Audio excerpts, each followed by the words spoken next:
Too Dear for the Whistle by Benjamin Franklin.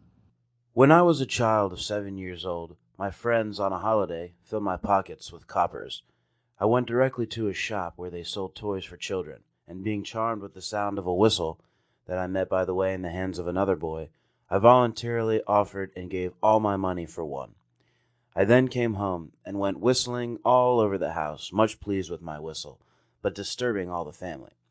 My brothers and sisters and cousins, understanding the bargain I had made, told me I had given 4 times as much for it as it was worth, put me in my mind of what good things I might have bought with the rest of the money, and laughed at me so much for my folly that I cried with vexation, and the reflection gave me more chagrin than the whistle gave me pleasure.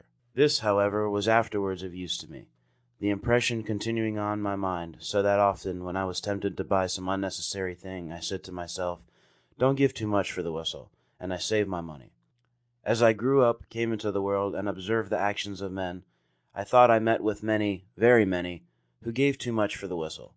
When I saw one too ambitious of court favor, sacrificing his time and attendance on levees, his repose, his liberty, his virtue, and perhaps his friends, to attain it, I have said to myself, "This man gives too much for his whistle." When I saw another fond of popularity, constantly employing himself in political bustles, neglecting his own affairs and ruining them by that neglect, "He pays indeed," said I, "too dear for his whistle." If I knew a miser who gave up every kind of comfortable living, all the pleasure of doing good to others, all the esteem of his fellow citizens, and the joys of benevolent friendship for the sake of accumulating wealth, "Poor man," said I, "you pay too dear for your whistle." When I met a man of pleasure, sacrificing every laudable improvement of the mind or of his fortune to mere corporeal sensations, and ruining his health in their pursuit, "Mistaken man," said I, "you are providing pain for yourself instead of pleasure. You are paying too dear for your whistle." If I see one fond of appearance or fine clothes, fine houses, fine furniture, fine equipages, all above his fortune, for which he contracts debts, alas, say I, he has paid dear, very dear for his whistle.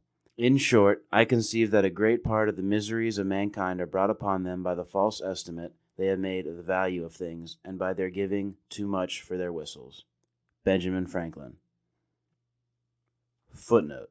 This extract was taken from a letter which Franklin wrote from Passy in 1779 to Madame Brionne.